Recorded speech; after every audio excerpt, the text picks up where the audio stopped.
Welcome to Nap Theatre. Tonight we're slipping into the woolen socks of a medieval commoner, because nothing soothes modern insomnia like imagining you're hauling manure for a feudal lord. You step into the cobbled streets of a 14th century English village just after dawn, the smell of damp hay and wood smoke clinging to the cool morning air. A rooster crows 3 houses down, but you're already elbow deep in yesterday's laundry, scrubbing wool tunics in a trough while your neighbor's pig roots through vegetable scraps nearby. This is medieval Europe before the stormer world of rhythmic routines and unshakable hierarchies, where every sunrise brings the same back-breaking labor, the same barley bread breakfast, and the same bone-deep certainty that tomorrow will mirror today. But here's the thing, you probably wouldn't survive this. Not the Black Death looming on the horizon, but the sheer tedium of pre-plague peasant life, the constant itch of lice, the backache from ploughing rocky fields, the existential dread of being one bad harvest away from eating your own shoes. You don't know it yet, but the fleas in that straw-stuffed mattress you share with 2 siblings are about to become history's deadliest hitchhiker sand. They're going to change everything about how humans live, work, and think about their place in the world. So, before you get comfortable, take a moment to like the video and subscribe, but only if you genuinely enjoy what I do here. And if you've got a folk tale, legend, or historical story from your continent that'd make a perfect bedtime story, whisper it into the comments like a medieval scribe documenting the apocalypse. Now, dim the lights, maybe turn on a fan for that soft background hum, and let's ease into tonight's journey together. Your day begins before first light in a one-room hut that smells like wet dog and boiled turnips. The floor's packed dirt, the walls are wattle and daub, a charming medieval term for sticks and cow poop, and the fireplace smoke has permanently stained your eyelashes grey. You share this 20-square-meter space with parents, grandparents, 3 siblings, and a chicken named Matilda who pecks at your toes when you oversleep. Privacy? A foreign concept, like dentistry or indoor plumbing. Outside, the village stirs a symphony of clanging milk pails, bleating sheep, and the blacksmith's hammer striking iron. You join the procession of field workers, passing the Lord's stone manor where smoke curls from twin chimneys. His hunting dogs bark at your threadbare cloak, but you keep your eyes down. The feudal system isn't just a social structure, it's the rhythm of your heartbeat. King at the top, then barons, knights, and finally, you a villain tied to this land since birth. Want to marry? Ask the Lord's permission. Fancy a holiday? Try the 20-minute walk to the next village. Historians still argue whether this rigid hierarchy felt like prison or, well, actually, they don't argue. It was definitely prison. By mid-morning, you're ankle-deep in mud, ploughing a strip of field that looks suspiciously like the one you farmed yesterday. The 3-field system rotates crops, but your life doesn't rotate wheat, barley, fallow, repeat until death. Your only break comes when the church bells toll, their bronze voices echoing across the valley. You wipe sweat with a sleeve that's more patch than original fabric and trudge to mass, where the priest's Latin drone competes with your growling stomach. The tithe basket comes around 10% of your harvest, because salvation doesn't pay for itself. The marketplace buzzes after services, a cacophony of haggling housewives and bleating livestock. You trade 3 eggs for a lump of rancid butter, sidestepping a puddle of butcher's blood that glistens like liquid rubies. A traveling merchant hawks miraculous amulets guaranteed to ward off evil spirits. Spoiler, they won't, while children chase a piglet through the crowd. You pause at the baker's stall, inhaling the yeasty perfume of fresh bread, a luxury you'll never afford. Most of your calories come from pottage, a thick gruel that's equal parts barley, despair, and whatever weeds survived yesterday's frost. As afternoon shadows stretch, you haul water from the village well, a social hub where gossip flows faster than the bucket. Martha from the next hut over whispers that the miller's wife ran off with a tinker, but you're more concerned about the new red spots on your son's neck. The local wise woman prescribes a poultice of crushed snails and rose hips, which you'll try tonight after mending the thatch. Medicine here is equal parts herbal wisdom and desperate guessworker tradition that'll prove spectacularly useless when the fever carts start rolling in. Dusk brings the day's only moment of peace. You sit on a tree stump, chewing a strip of salt pork as fireflies wink above the barley fields.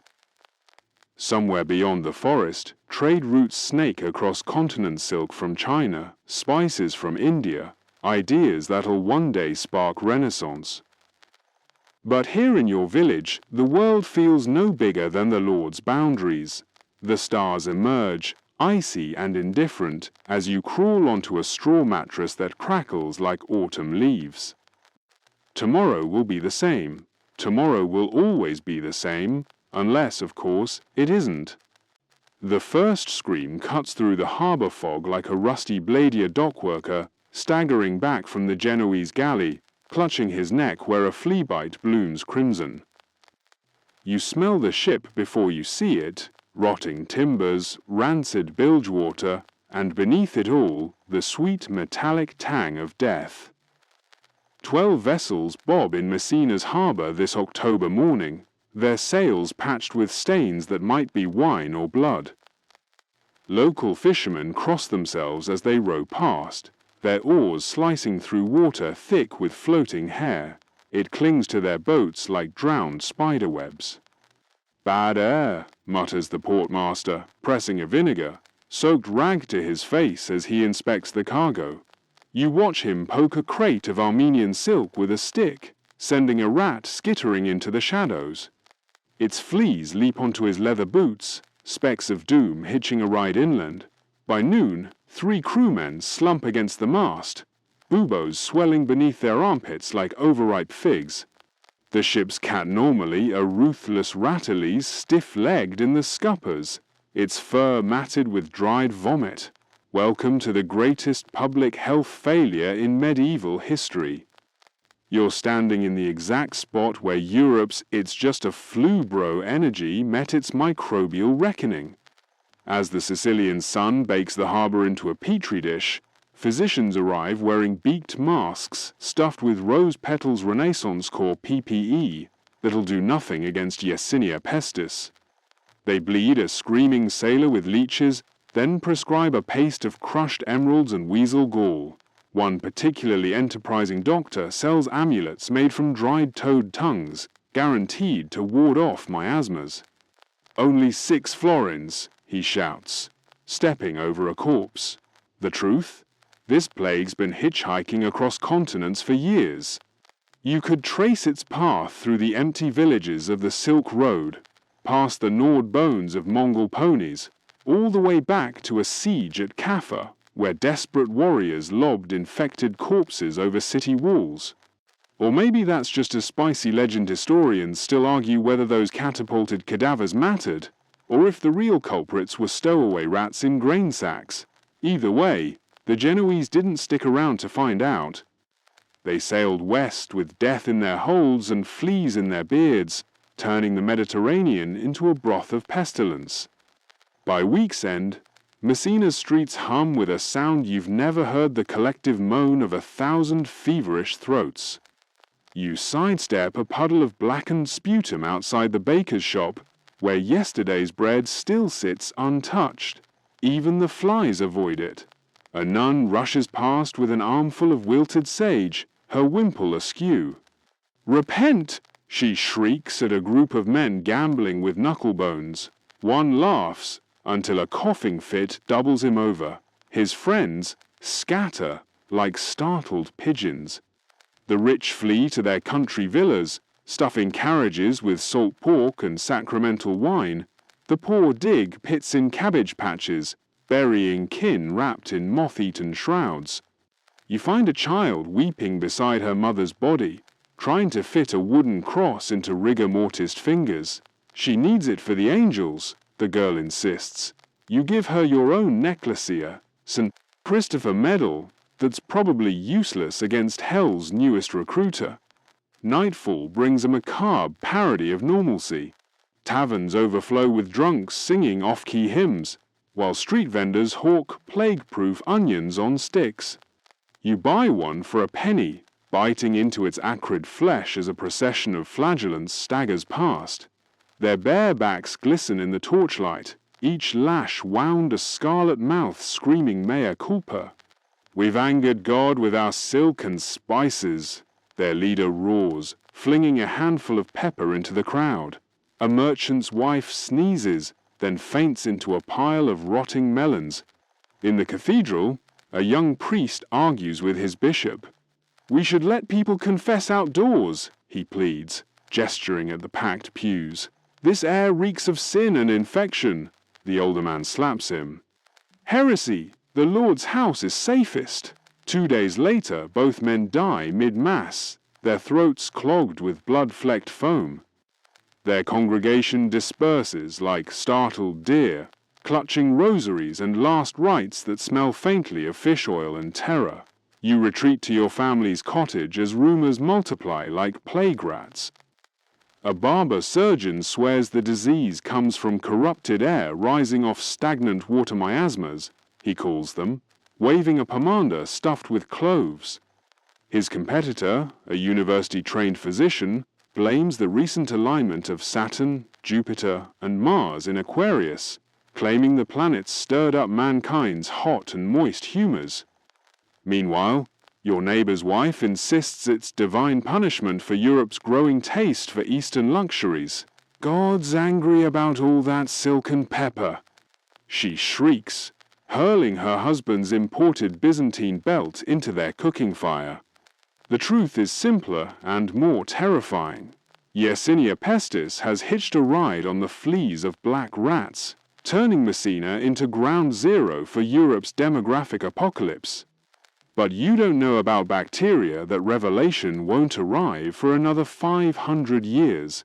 Instead, you watch physicians prescribe everything from crushed pearls dissolved in wine to bathing in human urine. One enterprising healer sells amulets made from unicorn horn. Spoiler, it's narwhal tusk. While another recommends holding a live chicken's rear end against plague buboes until the bird dies from absorbing your toxins. Historians still argue whether these remedies reflect genuine medical theory or desperate profiteering, but considering the chicken treatment persisted into the 18th century, medieval physicians clearly took their poultry seriously. 3 weeks after the ship's arrival, Messina resembles a charnel house, decorated for carnival. You navigate streets slippery with rotting fruit and darker stains, stepping over bodies that bloat like wineskins in the Mediterranean heat. The city's cats have vanished killed by terrified residents who blame them for spreading corruption, leaving rats to multiply unchecked in granaries and wine cellars. A merchant stumbles past, his armpits bulging with egg-sized buboes that glisten like overripe grapes. His breath rattles like dice in a cup. The wealthy have fled to countryside villas, their abandoned palaces echoing with the scratch of rat claws on marble floors. Those left behind experiment with increasingly bizarre protective measures. Garlic necklaces, vinegar, soaked masks, and four thieves' vinegar, a concoction of herbs and wine that supposedly kept grave robbers healthy while they looted plague victims. You buy a bottle from a trembling apothecary who crosses himself 7 times before handing over the cork. It tastes like salted misery mixed with false hope. Religious processions snake through the city daily, flagellants whipping themselves bloody while chanting psalms. Their leader claims the plague springs from humanity's collective sins, particularly the growing wealth of Italian city-states and their unseemly passion for foreign spices. We've angered God with cinnamon, he roars, lashing his back until blood spatters the cobblestones. Behind him, a group of beguines distribute bread to the hungry, while wearing sachets of rosemary and sage tied around their necks. The bread tastes of ash and desperation. By November, the harbour lies empty, except for fishing boats whose crews refuse to venture beyond the bay. The last Genoese galley departed weeks ago, its surviving sailors spreading plague to Naples, Genoa, and Marseille like a deadly postal service. You stand on the dock where it all began, watching gulls pick at the bones of fish that even scavengers won't touch. The water laps against barnacle-crusted pilings, each wave carrying the metallic tang of blood and the sweet stench of mass graves.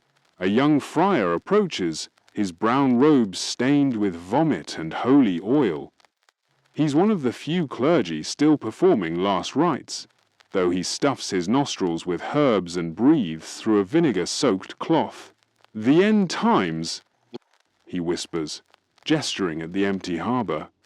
Just as foretold in Revelation, you nod politely while thinking that John of Patmos never mentioned anything about exploding lymph nodes or rats the size of small dogs. But medieval Europeans excel at finding biblical precedent for everything, including why your neighbour's cow gives sour milk during thunderstorms. The friar produces a small leather pouch filled with what he claims are fragments of saints' bones guaranteed protection against pestilence for only 3 silver coins. You decline, having already invested in a toad-tongue amulet that's proven spectacularly useless. As he shuffles away, you notice the black swelling beneath his left arm, visible through a tear in his sleeve. Even holy men aren't immune to God's wrath, though that won't stop them from collecting tithes until their final breath.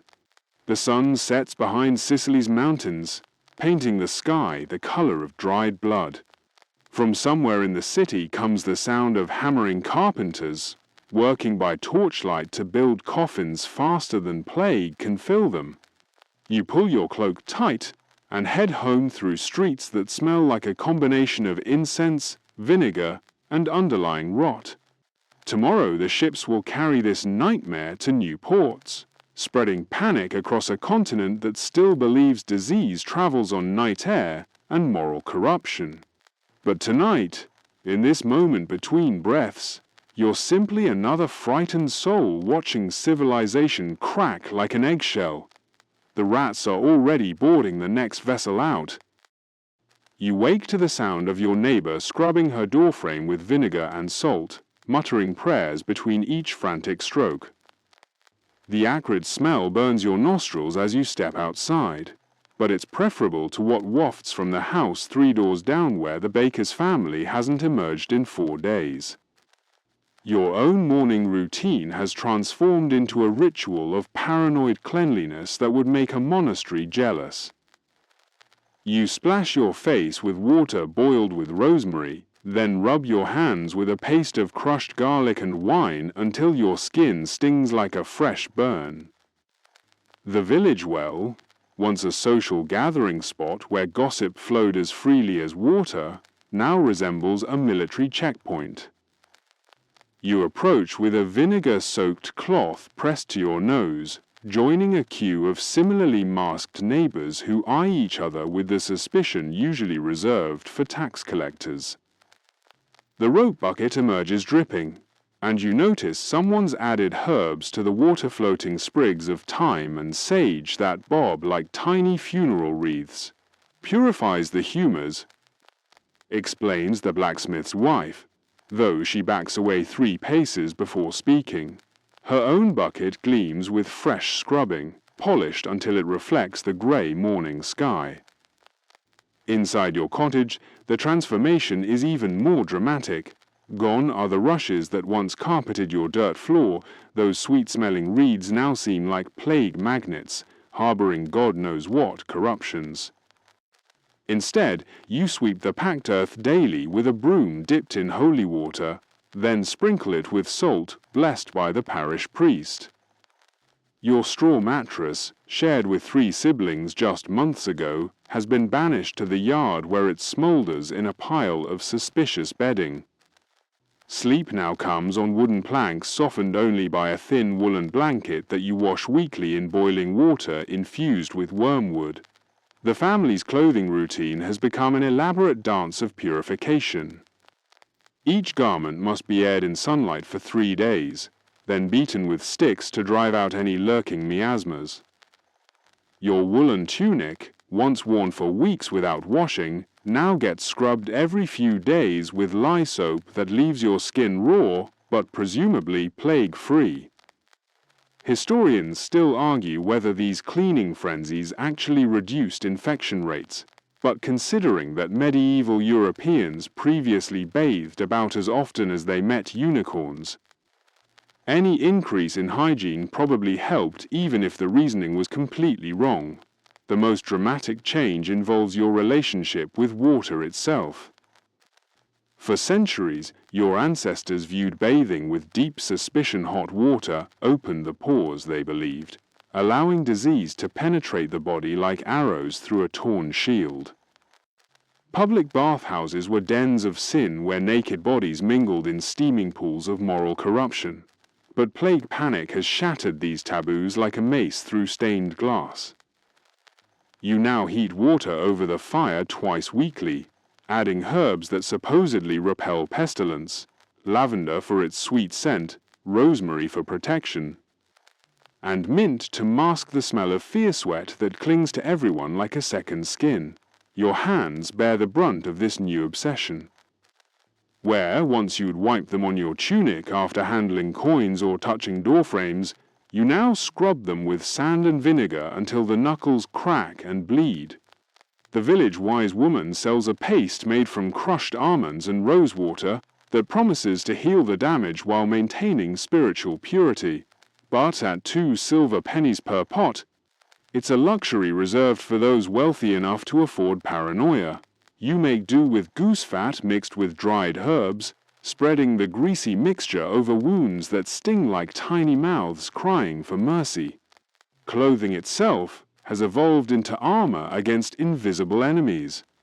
Your cloak, once a simple wool rectangle, now sports sewn-in pockets stuffed with protective herbs, rue to ward off evil, angelica for divine protection, and dried garlic cloves that crackle when you walk. The wealthy sport elaborate pomander silver spheres filled with exotic spices that dangle from their belts like metallic fruit. You've fashioned a poor man's version from an apple hollowed out and stuffed with cloves, though it attracts wasps and makes you smell like a walking spice rack. Undergarments have become particularly crucial in the war against corruption. Linen shirts, worn next to the skin, must be changed daily and boiled in water mixed with ash from blessed palm fronds. The fabric industry adapts quickly. Weavers now advertise plague-proof textiles, treated with mysterious solutions that smell like sulfur and cost twice the normal price. Whether these treatments actually repel disease or just separate fools from their money remains unclear, but desperate times make every merchant a miracle worker. Your face bears new accessories that would have seemed bizarre just months ago. A leather mask stuffed with dried flowers covers your nose and mouth during market trips, its beak-like projection making you resemble a demented bird.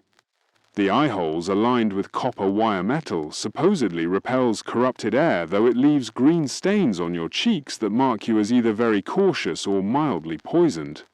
Children flee when they see you coming, their mothers crossing themselves and muttering about demons walking among the faithful. Hair care has become a military operation. Your locks, once washed monthly with whatever soap could be scrounged, now get weekly treatments with vinegar and crushed rosemary that leave your scalp tingling like it's been kissed by lightning. Women braid protective amulets into their platstony cloth pouches containing everything from blessed salt to fragments of saints' bones. Men crop their hair short to eliminate hiding places for corrupted vapors, though this makes everyone look like either monks or criminals, depending on their facial expressions. The evening ritual of undressing has transformed into a ceremony of decontamination. Each piece of clothing gets shaken vigorously outside the door, then hung on wooden pegs that have been rubbed with garlic and blessed by whatever clergy remain alive. Your shoes leather boots that once lasted years now require daily cleaning with vinegar and salt, though the acid eats through the hide faster than a starving rat through grain stores. Cobblers work overtime crafting replacement footwear, their shops reeking of tanning chemicals and desperation. Before sleep, you perform ablutions that would make a Byzantine emperor proud. Hands scrubbed with sand, face washed with wine, teeth cleaned with frayed willow twigs dipped in salt. Your fingernails, once useful tools for scratching and picking, get trimmed weekly with a knife heated in the fire-hot metal purifies while it cuts. The ritual concludes with a prayer to Saint Roche, patron of plague victims, while you rub your pulse points with oil infused with protective herbs that smell like a garden designed by someone who'd never seen actual flowers. As you drift towards sleep on your hard wooden bed, the sound of scrubbing echoes from neighboring cottagesa symphony of bristles against stone, water sloshing in buckets, and the occasional sob of exhaustion. This new world of obsessive cleanliness has made everyone simultaneously healthier and more neurotic, trading centuries of comfortable filth for a paranoid purity that exhausts the body while supposedly saving the soul. Tomorrow will bring fresh rituals of purification, new herbs to try, and the endless hope that enough vinegar and prayer might keep death's fleas from finding purchase on your freshly scrubbed skin. The irony, of course, is that while you're washing away imaginary miasmas, the real killers, those plague-carrying fleas, couldn't care less about your spiritual hygiene. The smell hits you first thick clouds of wood smoke laced with rosemary and the acrid tang of burning hair. You're standing in a medieval kitchen that's equal parts alchemy lab and survival bunker, watching a red-faced cook hurl fistfuls of salt at a side of beef like he's exorcising demons. This is food preservation during the Black Death, a desperate ballet of spice jars, smoking racks, and enough vinegar to pickle a cathedral. That cow carcass swinging from the rafters. It'll still be here next Christmas if the rats don't stage another midnight raid. Your hands ache from grinding salt crystals into powder, each rotation of the mortar releasing a satisfying crunch that echoes through the cramped storeroom. The Lord's steward barks orders about humoral balance while you secretly wonder if he's ever tasted 3-year-old salted mutton. Outside, fields lie fallow where wheat once waved half the village dead, the other half too busy burying relatives to plough, but hunger's a persistent tutor. You've learned to preserve everything from eels to eggs using methods that would make a modern health inspector faint into his clipboard. The real magic happens in the smokehouse, where hams dangle like grotesque wind chimes above smouldering juniper branches. Fat drips onto the coals with a hiss that sounds like profit to the butcher and impending indigestion to everyone else. Smoke drives out corrupt vapors, the apothecary insists, waving a dried fish like a philosopher's wand. You nod while scribbling mental notes. Never ask what's in the sausage. Breakfast is a revelation slab of yesterday's bread soaked in ale, topped with a cheese so pungent it makes your eyes water. The dairy surplus is the plague's cruel joke. Half the milkmaids dead, but their cows keep calving. You've eaten more butter this month than your grandfather did in his entire lice-ridden life. Across the table, a traveling merchant hawks plague-resistant garlic cloves, his breath a testament to their efficacy. The village green has transformed into a preservation Olympics. Old Marta sun-dries apples on woven mats, cursing crows with creativity that would impress a siege engineer. Young Tom experiments with burying turnips in sand, convinced the earth's cold belly will keep them crisp. You're partial to the newfangled barrel of brine, method submerge anything edible in salt water, wait for winter, then pray it doesn't taste like the inside of a fisherman's boot. market day reveals the dark humor of survival. A fishmonger proudly displays stockfish so hard they could dent armor, while his neighbor sells miraculous vinegar, soaked rags guaranteed to purify plague air and possibly strip paint. You trade 2 eggs for a jar of honey that's more bee legs than nectar, then haggle over a suspiciously moist sack of flour, stored in a dry attic. The miller swears, neglecting to mention the attic's collapsed roof. The real prize is the spice store, where saffron threads glow like captured sunlight. Pre-plague, these exotic powders were reserved for nobles playing culinary dress-up. Now, with trade routes choked by corpses and paranoia, even peasants sprinkle cinnamon on their potagier, small rebellion against the reek of death. You pocket a nutmeg clove, its musky scent promising winter stews that might almost taste like hope. Dinner preparation is a defensive operation. The stew pot simmers with yesterday's leftovers, tomorrow's fears, and whatever didn't scurry away fast enough. You add dried peas that rattle like dice, a turnip that's more rot than root, and a handful of herbs that might be parsley or might be poison. The key is boiling everything until it surrenders identity, a brown sludge that sticks to ribs and regrets alike. Cheese has become your reluctant ally. With half the dairy workers dead, the village makes up in quantity what it lacks in subtlety.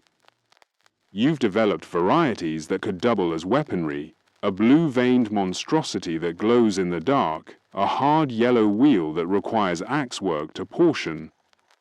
The bishop's visit last week ended with him spitting a mouthful into the fire and declaring it penitentially adequate. As twilight paints the fields gold, you join the grain patroller ragtag militia guarding the last wheat stores with pitchforks and poorly aimed prayers. The rules are simple. Kill any rat larger than your boot. Any human caught stealing gets tossed into the plague pit. It's here, scraping rodent blood off your scythe, that you grasp the new hierarchy.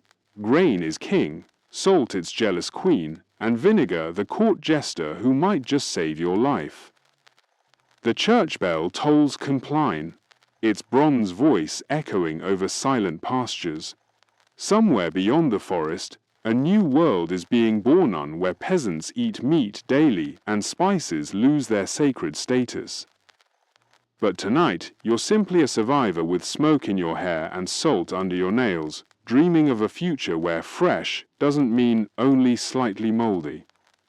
The metallic clang of a blacksmith's hammer echoes through the Guildhall courtyard, but something's wrong, the rhythm's too slow, like a faltering heartbeat. You count 3 strikes where there should be 10. Peering through the smoke-stained window, you see old Master Geoffrey slumped over his anvil, his apprentice's body curled fetally in the corner beneath a blood-crusted sheet. The Black Death hasn't just killed people, it's murdering entire professions in their sleep. Welcome to the great reshuffling of medieval careers, where cobblers become coffin makers overnight, and illiterate field hands suddenly find themselves negotiating contracts with dukes. The plague's done what no king could achieve. It's shredded the social ladder and handed out the splinters to whoever's still breathing. Your hands, calloused from years of weaving Flemish-style tapestries, now fumble with a dead man's ledger. The weaver's guildmaster perished last week, along with 7 senior journeymen and half the apprentices. You've been promoted to interim master by virtue of surviving longer than the others, though your only management experience involves shooing mice from the yarn stash. The guild's charter, once a sacred text guarded like the Holy Grail, lies discarded in a puddle of ale. New rules apply now. If you can thread a loom without vomiting from plague fever, you're qualified to run the business.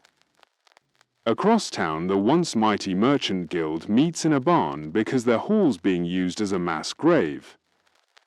Only 3 members remain, a spice trader missing 2 fingers, a wool exporter who communicates through coughs, and you. The agenda? How to profit from Armageddon. We'll corner the market on burial shrouds, wheezes the wool man, sketching plans with a charred stick. Line them with lavender to mask the stench charge double for miasma-resistant models. The others nod, their faces gaunt beneath linen masks stuffed with rose petals that do nothing against death's breath. Fields that once required 20 workers now get tilled by 3. You haggle with a ploughman who demands payment in silver instead of grain unheard of before the pestilence. The old rates died with my brothers, he snaps, gesturing at fresh graves dotting the fallow field like malignant mushrooms. Landlords prowl the roads with honeyed words and fat purses, trying to poach laborers from rival estates. You witness a bidding war for a one-eyed Thatcher that escalates until the man himself intervenes. I'll work for whoever provides daily meat and a wife under 40. The Baron's steward reluctantly agrees, though the wife turns out to be the Baron's recently widowed sister. Guilds scramble to adapt. The once exclusive Goldsmiths Association now admits anyone who can distinguish gold from brass. Their initiation ritual, formally a year-long apprenticeship involving secret alchemical texture, has been reduced to licking a metal sample. If your tongue doesn't turn green, welcome aboard, grunts the surviving master, himself a former stable hand. Women breach the guild's testosterone fortress for the first time. You watch Marjorie the Chandler, formerly Marjorie the Goose Girl, argue with the Wax Renderers Guild over candle quality standards. Your tallow's half mutton fat and lies. She accuses, brandishing a dripping candle that smells suspiciously of shepherd's stew. The men bluster, but yield they need her 6 surviving workers to meet the surging demand for funeral candles. Even children find unexpected opportunities. 10-year-old Tom, orphaned by the plague, invents a rat trap using stolen church bells and a barrel of vinegar.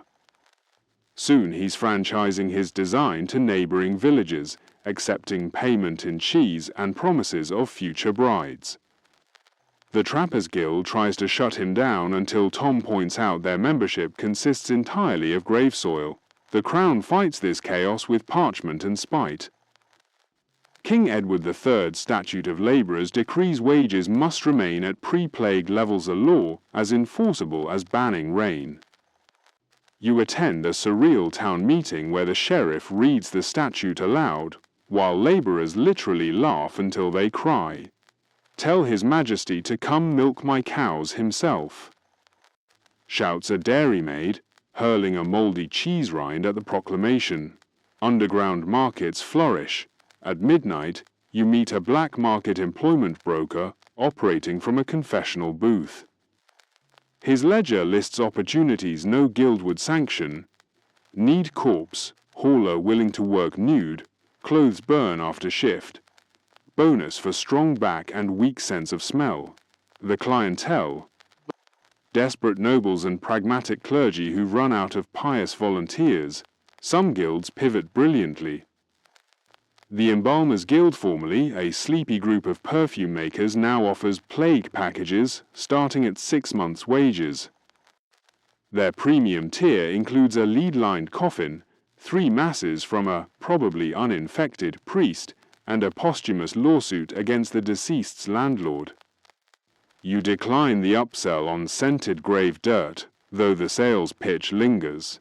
Your corpse will smell like roses while your neighbors rot like common turnips. Others cling to tradition at their peril.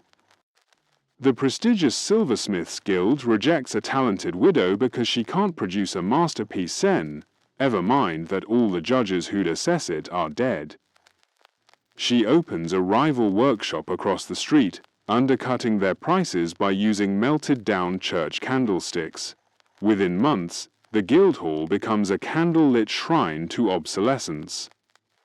As dawn stains the sky, the color of tarnished pewter, you survey the New World Order from the Guildhall's crooked steps.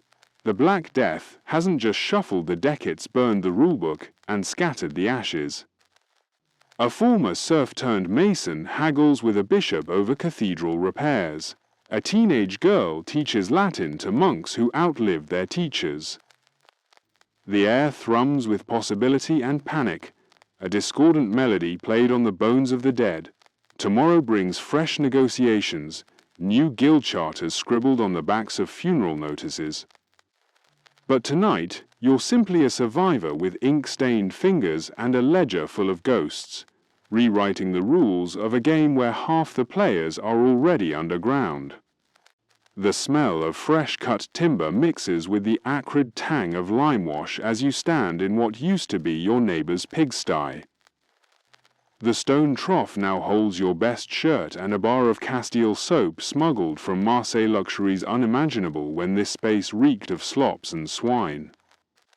Across the village, carpenters dismantle abandoned cottages with the urgency of grave robbers, their hammers cracking through rotten door frames to salvage oak beams seasoned by 3 generations of wood smoke. Plague's cruel joke. Death empties homes so thoroughly that even the living start playing musical houses. Your former one-room hovel where 8 relatives once slept head-to-toe like sausages in a pano houses only the ghosts of your childhood coughs. The Lord's steward offered it to you rent-free for 5 years if you take over the dead miller's fields, but you chose instead the charnel house by the stream. Its stone walls, built to store bones during last year's pestilence, now cradle your family's first private bedchamber. The village priest claims it's blasphemous to sleep where plague corpses festered, but you've scrubbed the floors with vinegar and whitewashed the walls until they glow like a saint's shinbone. Let the dead protest through drafts. You'll take thick masonry over wattle, and daub any day. Architectural innovation blooms from desperation. Down the lane, a wheelwright's widow has turned her husband's workshop into a 2-story marvel, the ground floor for tanning hides and the upper for drying herbs that supposedly repel miasmas. Her chimney, a novelty copied from the Lord's manor, sends smoke straight upward instead of letting it pool beneath the rafters.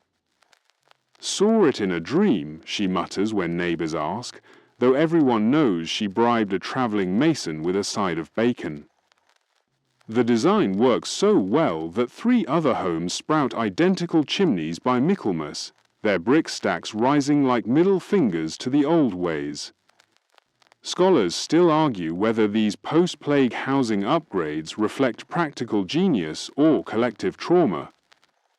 Did thicker walls emerge from newfound wealth, or from the visceral memory of hearing neighbors cough through paper-thin daub?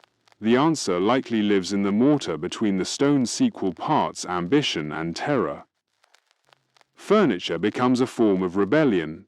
You commission a carpenter to build a table with 2 benches sewn for family, 1 for hypothetical guests, though your entire lineage could now dine on a single pew. The piece dominates your new main room, its oak surface polished with beeswax until it mirrors the face of your youngest, who's never known the indignity of eating pottage off the floor. Upstairs, a robe bed sags under a straw mattress stuffed with lavender and mint, herbs once reserved for burial shrouds. The village-wise woman warns that elevated sleeping invites demonic visitation, but you'll risk hellfire for a night's rest without rats gnawing your toes. Abandoned manors become laboratories for social climbing. You help a friend loot the vacant estate of Sir Geoffrey, who perished alongside his entire household. His great hall, once off limits to all but knights and bishops, now stores your friend's turnip harvest. The minstrel's gallery becomes a chicken roost, its carved oak panels pecked by beaks that care nothing for heraldry.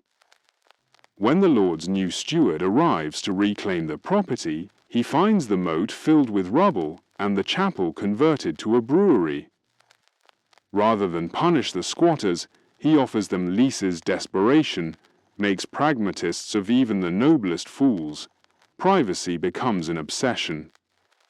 You install a door with an iron latch, an extravagance that would have gotten your grandfather fined for hoarding air. Children now knock before entering, a ritual that feels as foreign as kissing the Pope's ring. At night, you test the lock repeatedly, half expecting plague doctors or tax collectors to come crashing through. The true intruders are memories, the echo of your mother's death rattle in the empty corner where her pallet once lay, the ghostly indentations of siblings who'll never argue over the last heel of bread. Urban areas experiment with density and decay. In the nearby town, a merchant's daughter inherits 6 adjacent plague houses and knocks through their walls to create a labyrinthine mansion. Her rooms within rooms design includes a solar with stained glass salvaged from a decimated monastery, its colors bleeding across the floor like a murdered rainbow. Critics call it garish. Imitators spring up within months. Meanwhile, the poor colonize attics and cellars, stacking families vertically like books in a monk's library. A new word enters the lexicon. Landlord, hissed with the same venom once reserved for leech or Jew. As autumn frosts glaze the fields, you host the first feast in your rebuilt home. Neighbors marvel at the separate kitchen hearth, the wool tapestries stolen from a bankrupt noble's summer house, the absurd luxury of a dedicated guest chamber that currently stores turnips. The conversation turns, as it always does, to the missing faces, but the walls muffle the grief better than any church confessional. Later, as you bank the fire, your spouse remarks that the plague's real legacy isn't the deaths, but the spaces they left behind. You nod, staring at the soot-stained ceiling where someone else's dreams once lingered. Tomorrow, you'll whitewash it again. The incense hits your nostrils before you reach the chapel door, thick swirls of myrrh and burned sage meant to purify air already thick with desperation.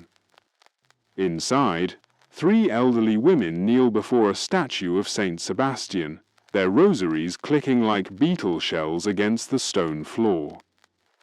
His marble torso bristles with painted arrows, each tip gleaming with fresh blood applied by a trembling sexton. "Protect us from the arrows of pestilence," they chant, though you notice they've positioned themselves upwind of the holy figure, just in case martyrdom proves contagious. Morning Mass has become a game of divine roulette. You sidle into a pew halfway down the nave, careful to avoid the dark stain near the baptismal font where Farmer John collapsed mid-creed last Tuesday. The priest's voice echoes from behind a makeshift screen of waxed linena miasma barrier that turns his Latin into muffled groans. Half the congregation wears garlic necklaces, the other half clutches scrolls inscribed with the prayer against pestilence stolen from a Florentine friar's manuscript. When the sacramental wine comes around, a man in front of you dips his finger to trace a cross on his forehead instead of drinking. Can't be too careful with shared chalices these days. The sermon tackles everyone's favorite topic: why God's reigning boils upon his chosen people. Some say it's our lust for silk and spices.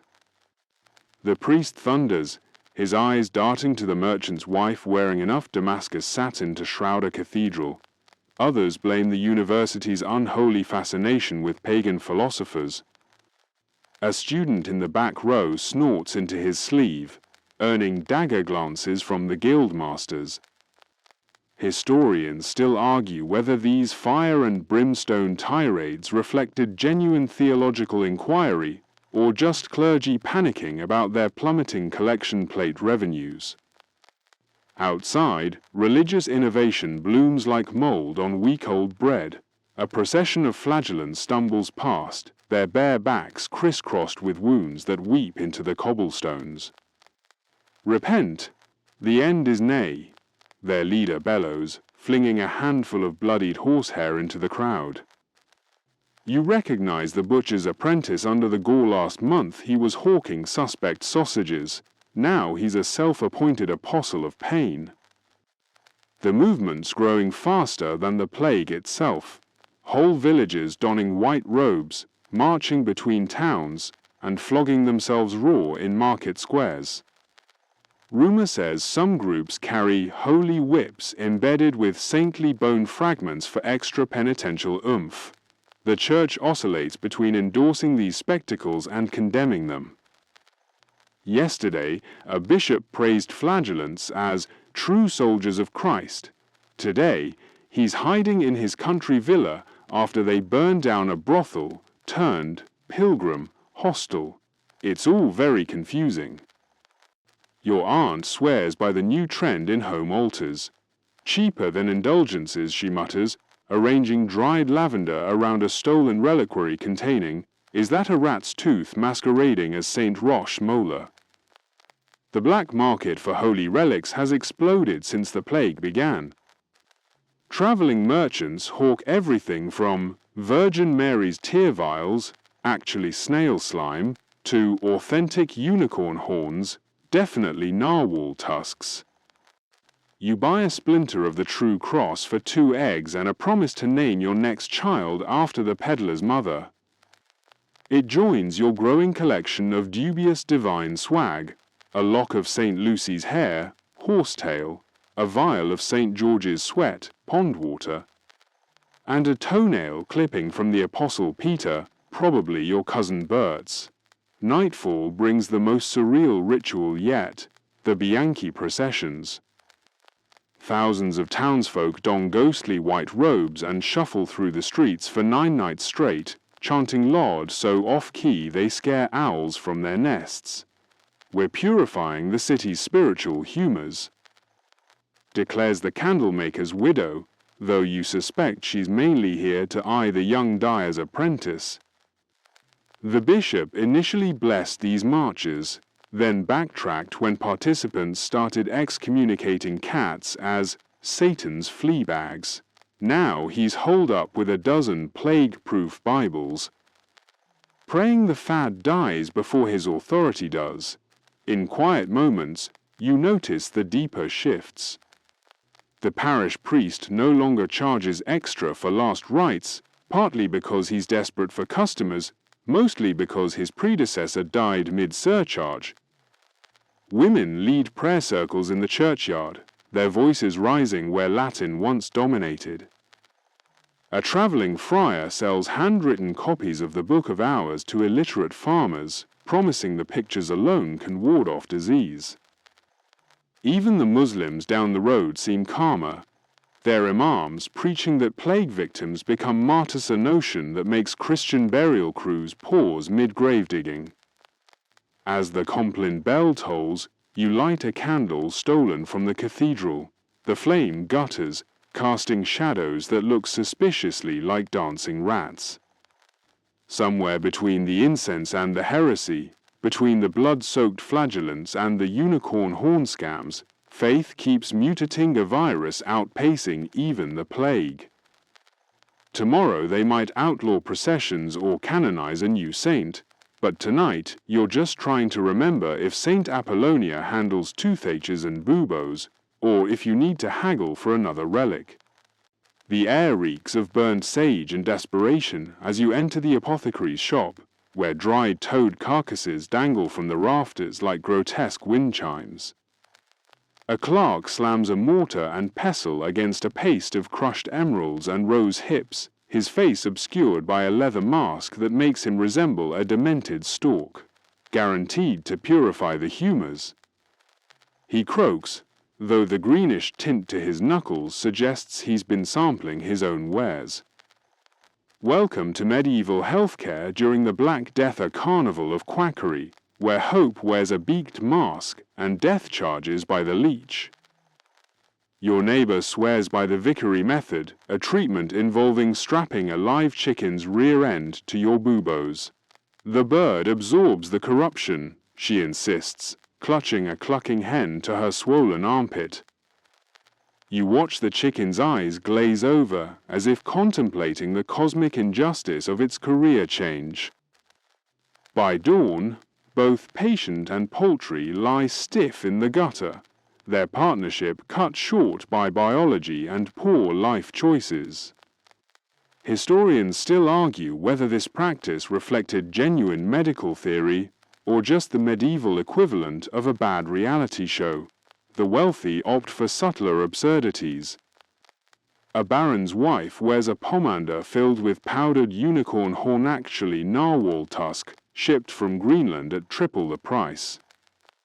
She inhales its fishy musk between courses of roasted peacock, convinced the magic lies in the novelty rather than the nasal assault. Meanwhile, the local wise woman peddles Four Thieves vinegar, a concoction of garlic, rue, and regret that doubles as salad dressing and floor cleaner. You buy a vial, noting how the seller's hands shake too much to count your coins. Enter the plague doctora figure straight from a child's fever dream. His waxed leather cloak crackles as he approaches, the glass eye holes of his beaked mask fogging with each labored breath. The beak itself overflows with lavender and cloves, a fragrant barrier against miasmas that does nothing to mask the stench of his unwashed undergarments. He prods your swollen lymph nodes with a stick carved from blessed yew, muttering about planetary alignments and the sin of wearing silk. His cure? Bleeding you with leeches while reciting psalms backward. You decline, having seen his last patient carried out feet first, but toss him a coin anyway. Desperation makes fools of us all. Nightfall brings the flagellanza procession of half-naked zealots whipping their own flesh into hamburger. Repent, the end is nigh. Their leader bellows, flinging droplets of bloodied sweat onto your new tunic. You sidestep a teenager lashing himself with a cat-o'-nine-tails studded with saintly bone fragments, his eyes glazed with endorphins and divine delusion. The church initially blessed these spectacles until the flagellants started burning down brothels and lynching Jews. Now the bishop hides in his country villa, sipping wine through a silver straw, while his diocese devolves into a Hieronymus Bosch painting. Amid the chaos, glimmers of sense emerge. The town council bans the dumping of chamber pots into streets, finally connecting filth to fever. Midwives boil birthing cloths in vinegar, reducing infant mortality by sheer luck. You even spot a merchant's wife scrubbing her hands with lye soap, a radical act that earns her sideways glances and the nickname Lady Prune Fingers. Progress, like the plague itself, moves in mysterious ways. As moonlit shadows stretch across the pest house, you cradle a cup of willow bark teeth, one remedy that actually eases headaches. Somewhere, a future generation will call this aspirin. For now, it's just bitter leaves and dumb hope. The real cure lies in surviving long enough to laugh at tomorrow's idiocies. The silver gleams like captured moonlight as you weigh it in your palm 3 Venetian ducats for a sack of barley that would have cost half a groat before the pestilence. Across the market square, a wool merchant argues with a Flemish trader over exchange rates that shift faster than a dying man's pulse. Your English pounds are worthless. The Fleming shouts, waving a handful of clipped coins. Half your mints are graveyards. The merchant counters by producing a letter of credit from a Florentine bank, its wax seal still warm. Welcome to the new economy, where death has reshuffled the deck and everyone's learning to play with different rules. Your purse jangles with an unfamiliar weight wages that would have made your grandfather weep with envy. The Lord Steward pressed the coins into your palm with trembling fingers, his usual arrogance replaced by desperate mathematics. 30 pence a week, he muttered, avoiding your eyes, and meat twice daily. Pre-plague, you would have genuflected for such an offer. Now you negotiate like a Genoese banker, demanding Sundays off and a cottage with glass windows. The feudal pyramid hasn't collapsed, it's just discovered that its base can suddenly charge rent. Markets buzz with the fever of artificial scarcity. A fishmonger hawks yesterday's catch at tomorrow's prices, while his competitor sells plague-resistant, eels that supposedly ward off miasmas through their slippery virtue. You watch a bidding war erupt over a wheel of cheese. Its price climbing until a merchant's widow storms off muttering about highway robbery with dairy products. The winning bidder a gap-toothed farmer grins as he cradles his prize. 6 months ago, he was eating turnip peelings. Now he's cornering the luxury food market. Banking evolves at breakneck speed. The Medici agents who once dealt exclusively with cardinals and kings now court surviving peasants flush with inheritance silver. You witness a surreal scene, a Florentine banker explaining compound interest to a pig farmer using an abacus made from painted turnips. Your late brother's debts died with him. The banker explains, but his land rights transfer to you for a modest fee. The farmer nods sagely, though you suspect he's mainly impressed by the banker's silk doublet. Credit becomes a weapon of mass reconstruction. Merchants advance grain to villagers on the promise of future harvests, gambling that enough farmers will survive to honor their contracts. Some win spectacularly. A spice trader from Bruges corners the pepper market by betting on Venetian survival rates. Others lose everything when entire regions become graveyards.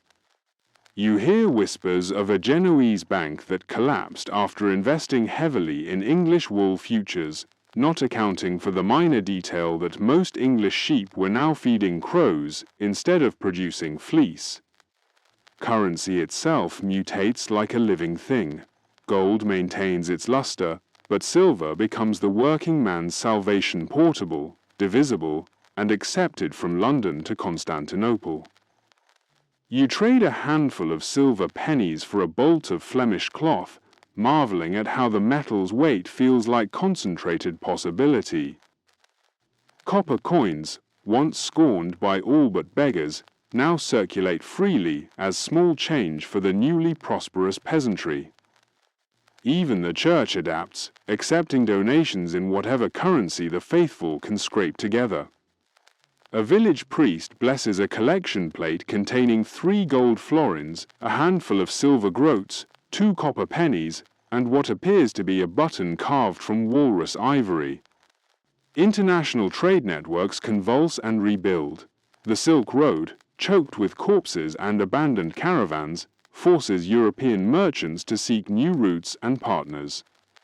You meet a Venetian trader who's pivoted from Asian spices to North Sea amber, his warehouse filled with fossilized tree resin that glows like captured sunlight. The Mongols are all dead. He shrugs, polishing a particularly fine specimen. But the Baltic tribes still breathe and they love our wine. His ledgers tell the story of adaptation, silk replaced by wool, pepper by preserved fish, exotic luxuries by practical necessities. Historians still argue whether this economic transformation reflected natural market forces or plague-induced panic, but the evidence speaks in silver and gold. Labor shortages drive wages skyward while simultaneously creating new markets for luxury goods among the surviving peasantry. A blacksmith's apprentice commissions a tapestry depicting his family cresta hammer crossed with wheat sheaves because he can finally afford to pretend at nobility. The evening market reveals the day's strangest transactions. A widow auctions her late husband's guild membership to the highest bidder, treating professional credentials like livestock. A teenage orphan sells his inheritance 3 strips of fallow land to fund an apprenticeship with a Flemish weaver. Most surreal of all, you witness a priest purchasing a plague insurance policy from a traveling Lombard banker, paying premium rates for the promise that his church will receive proper burial rites should he succumb. The banker's contract, written in Latin legalese that would confuse a university chancellor, essentially guarantees that someone will say nice things over the priest's corpse for a fee of 12 silver marks.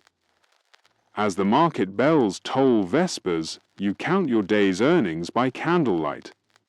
The coins catch the flames glow Venetian ducats, Florentine florins, English groats, and a mysterious silver piece bearing the profile of a king you don't recognize. Each represents a small victory against the void, proof that commerce endures even when civilization teeters on the edge of the grave.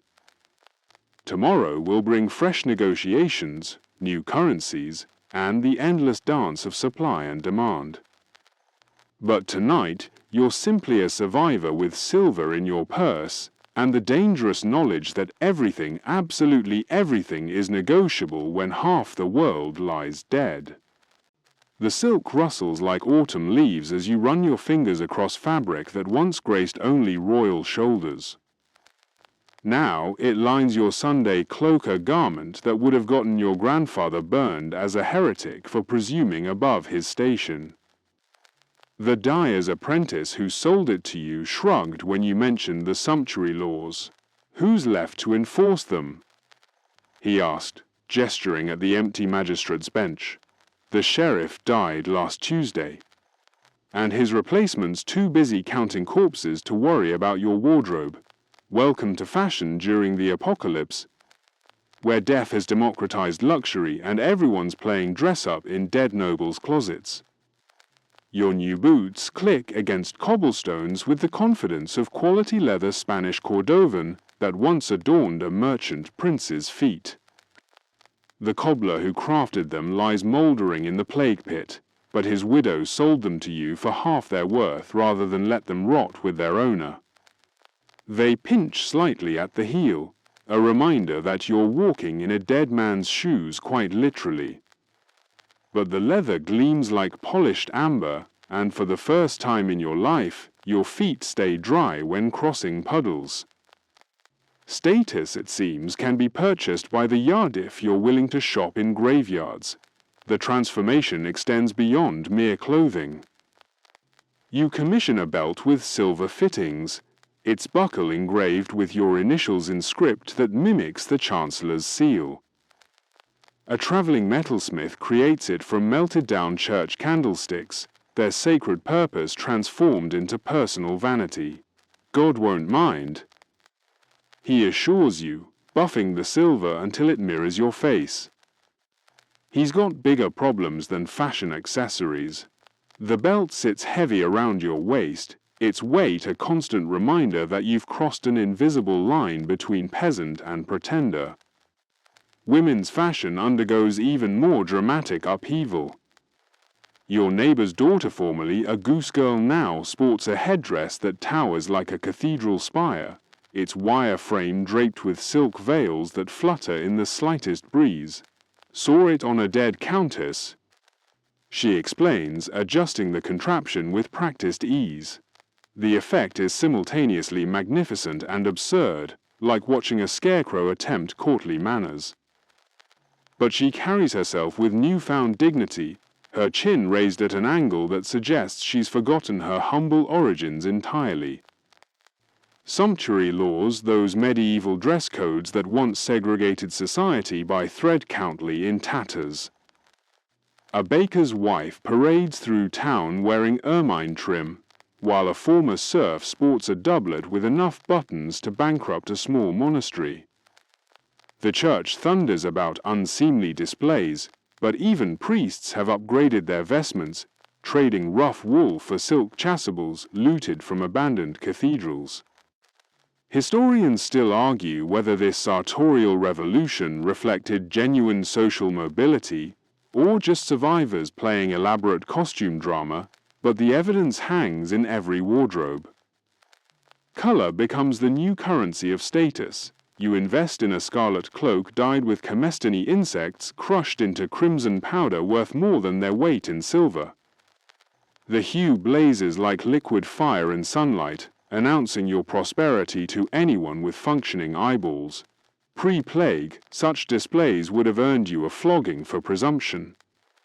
Now they earn you respectful nods from merchants who remember when you mucked out their stables. The dye merchant who sold it to you whispers that he's cornering the market on purple the imperial color, betting that enough newly rich peasants will pay premium prices to dress like Byzantine emperors. Accessories multiply like plague rats.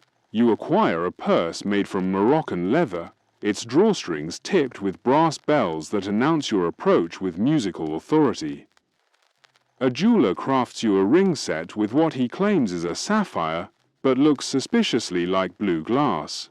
Still, it catches light beautifully and makes impressive clicking sounds when you drum your fingers on tavern tables. Even your eating knife gets an upgrade, its handle carved from walrus ivory and inlaid with silver wire that forms patterns resembling Celtic knots, or possibly just the craftsman's drunken scribbles. The truly ambitious attempt complete reinvention. A former pig farmer commissions a coat of arms featuring crossed wheat sheaves and a crown, claiming descent from Charlemagne through his great-grandmother's second cousin's dog. The herald who designs it himself a reformed chicken thief nods solemnly while sketching heraldic nonsense that would make a real genealogist weep. Very distinguished bloodline, he murmurs, adding flourishes that transform pig slop buckets into royal chalices. The farmer pays in gold and walks away convinced he's nobility, while the herald counts his coins and plans his own fictional ancestry. As twilight paints the sky the color of expensive wine, you examine your reflection in a polished silver mirror, another recent acquisition that would have been unthinkable in your previous life. The face, staring back, wears silk and leather, sports a beard trimmed by a professional barber, and bears the confident expression of someone who's forgotten what turnip pottage tastes like. Tomorrow you'll commission a portrait from a traveling artist, immortalizing your transformation in oils and vanity. But tonight, you're simply a survivor wrapped in dead men's finery, playing at nobility while the real aristocrats fertilize the fields they once owned. The plague hasn't just killed people, it's murdered the very concept of knowing your place. In this new world, fashion becomes armor against chaos, proof that beauty and status can outlive their original owners. Whether this makes you more human or merely a well-dressed corpse remains an open question.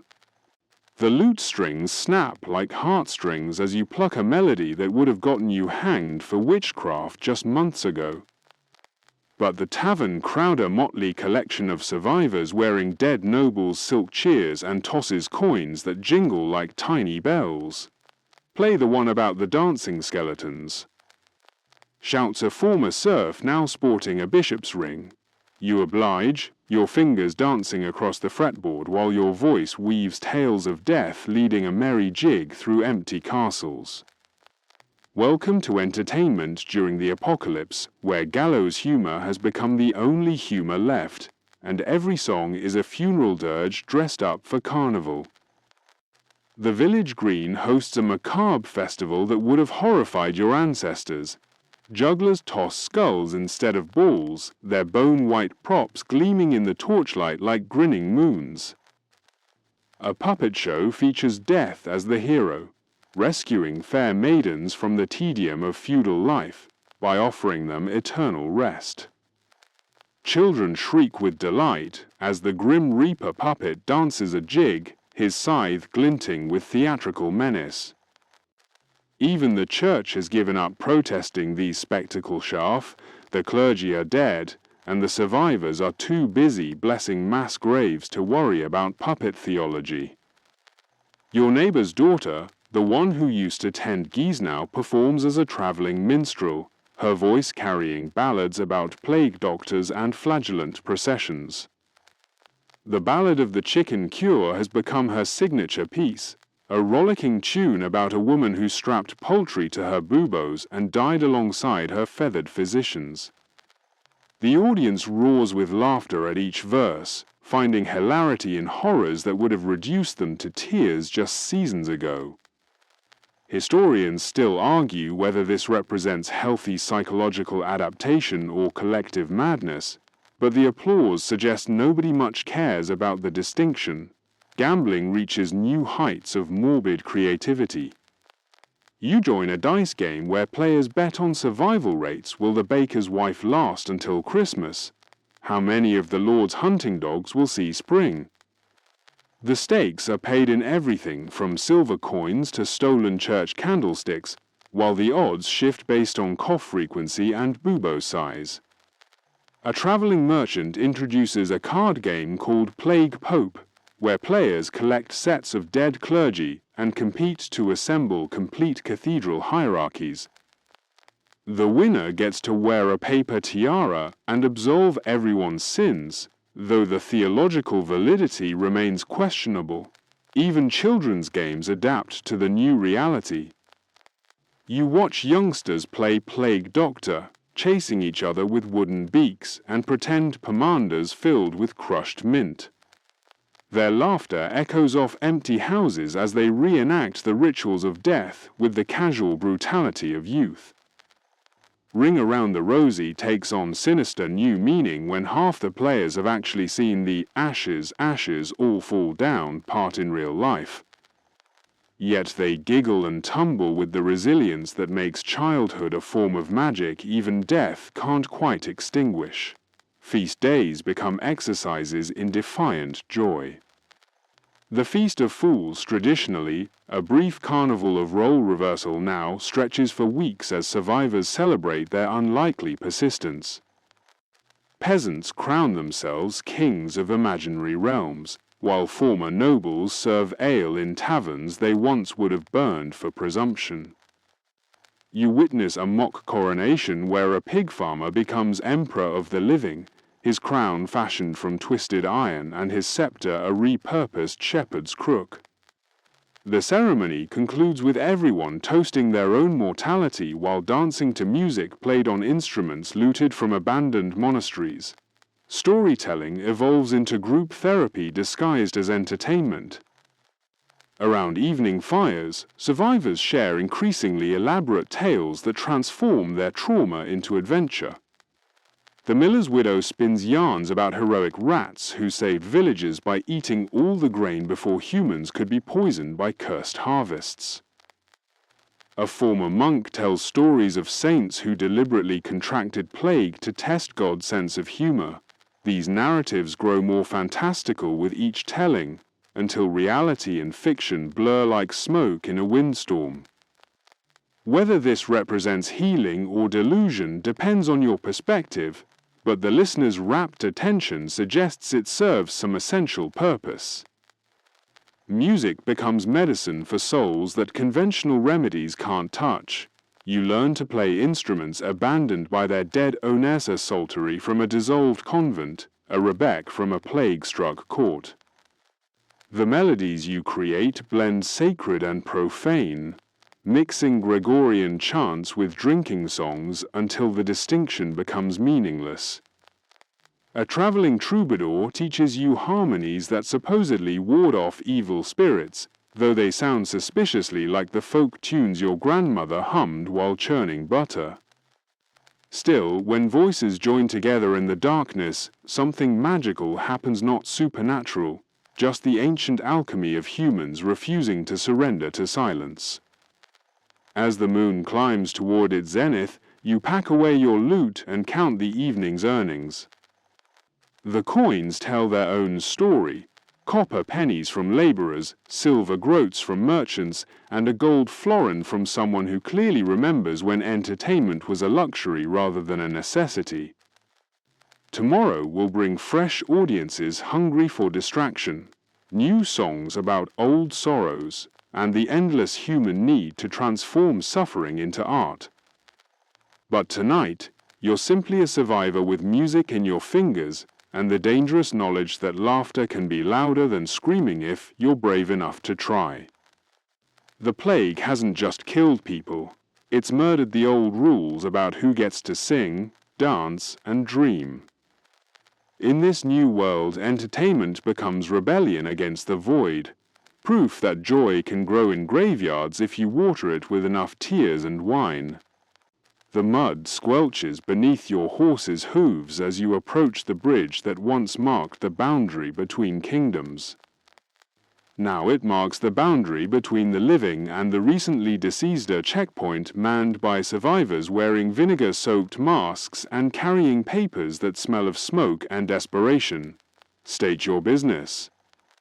Barks a guard whose authority extends exactly as far as his crossbow's range. You produce a leather pouch containing silver coins, a letter of safe passage written by a priest who may or may not still be breathing, and a vial of Four Thieves vinegar that serves as both bribe and proof you're serious about not dying. Welcome to travel during the Black Death, where every road leads through a graveyard and every inn doubles as a morgue.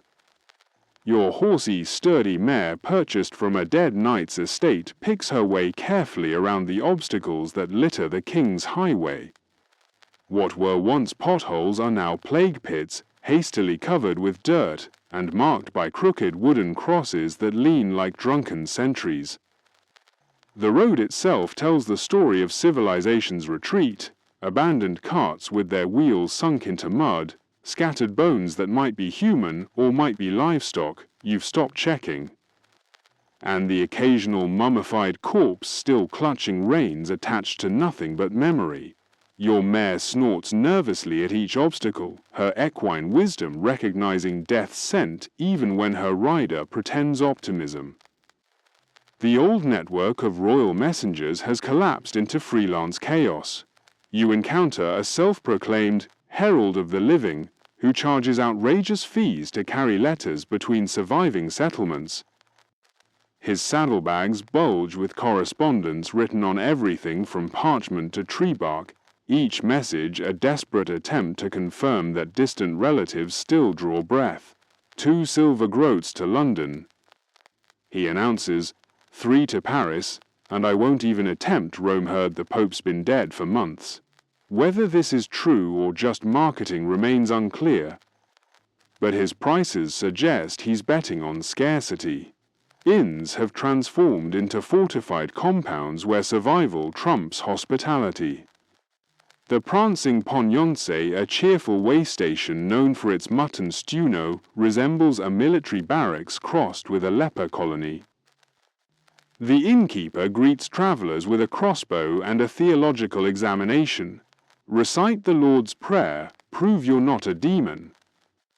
You comply, though you suspect demons would be better company than most of the current clientele. The common room reeks of vinegar, garlic, and the particular despair that comes from sleeping in beds where previous occupants may have expired mid-snore. Room assignments follow plague logic rather than payment schedules. You're housed with a Flemish wool merchant who insists on burning sage hourly, and a former monk who's abandoned his vows but retained his habit of praying loudly at inappropriate moments. The beds are straw pallets separated by hanging sheets that provide the illusion of privacy while ensuring everyone shares the same recycled air.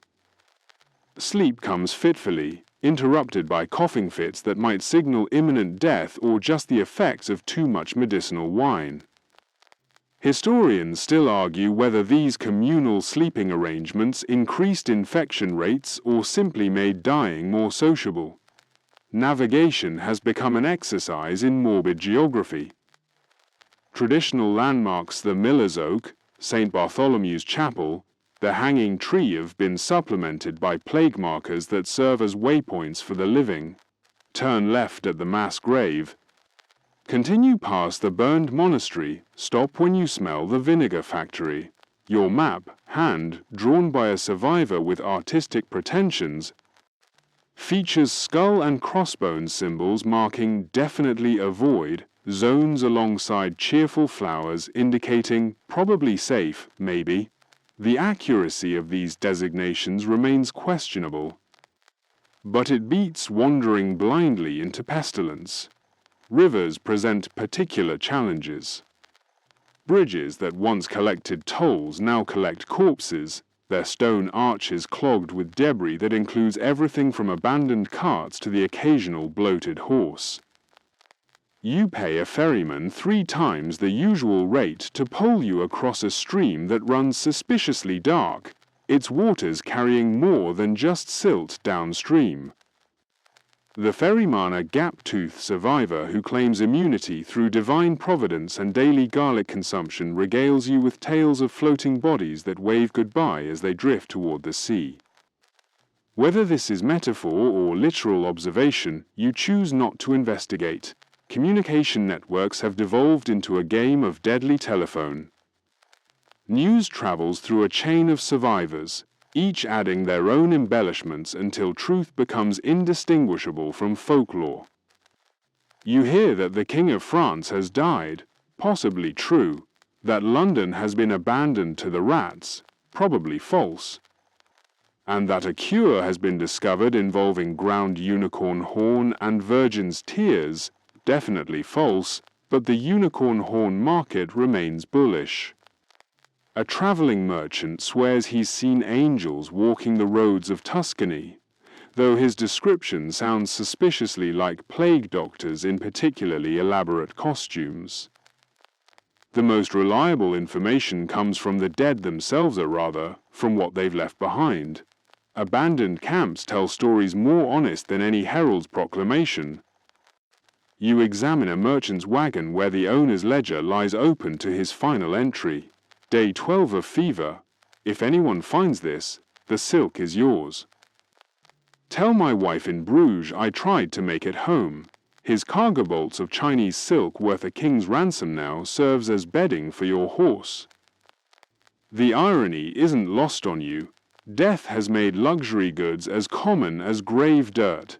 As evening paints the sky the color of dried blood, you make camp beside a stream that gurgles with suspicious enthusiasm. Your fire crackles with wood scavenged from an abandoned shrine, its smoke carrying prayers to gods who seem to have taken an extended vacation. Tomorrow will bring fresh roads, new checkpoints, and the endless gamble of medieval travel during humanity's darkest hour. But tonight, you're simply a survivor with a good horse and better luck, navigating a world where every journey might be your last and every destination might be a graveyard. The old saying, "It's not the destination, it's the journey," has taken on grimly literal meaning when both might kill you. The monastery bell tower leans at an angle that would make Pisa jealous, its bronze voice silenced since the last monk expired mid-prayer 3 months ago.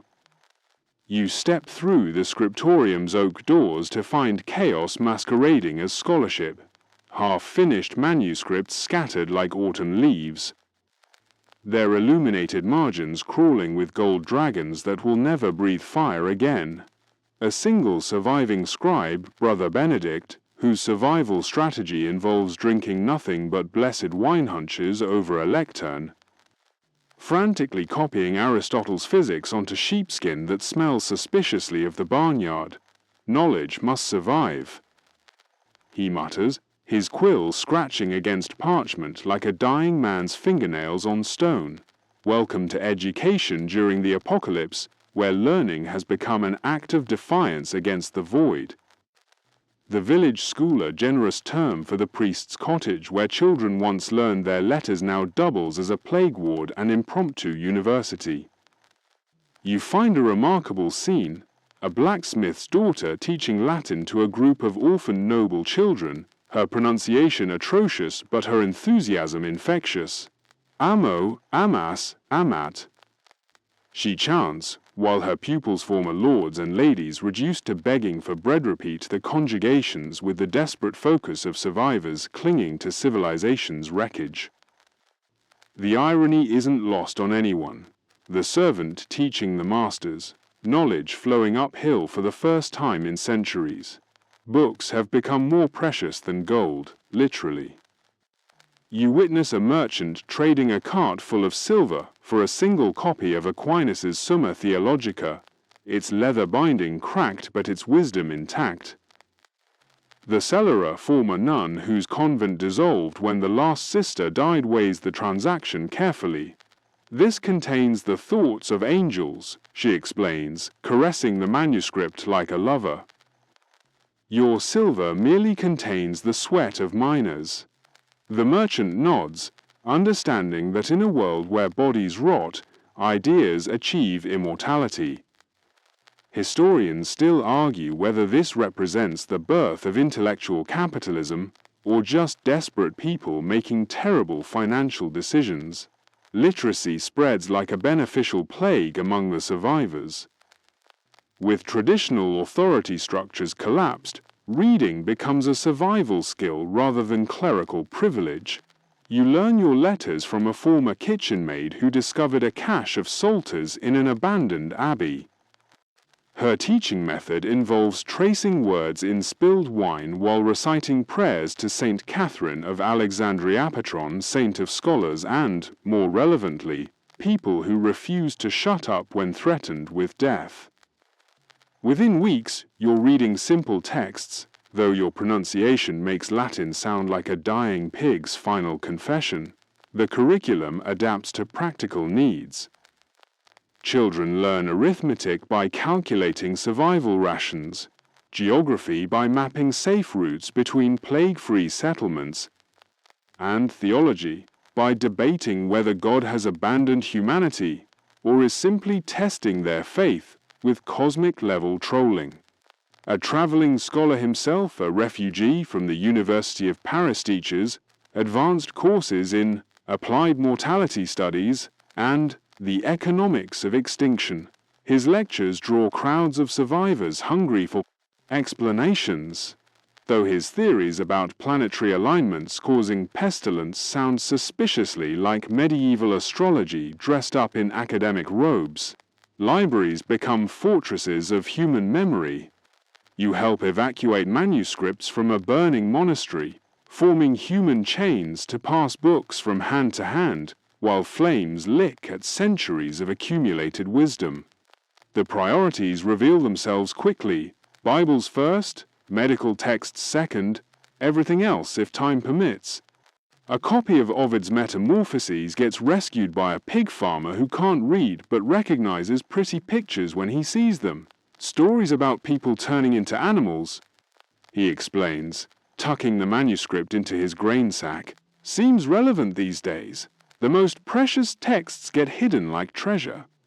You participate in burying a collection of Aristotelian commentaries beneath the floor of a village church, their location marked only by a scratched cross that could be mistaken for random vandalism.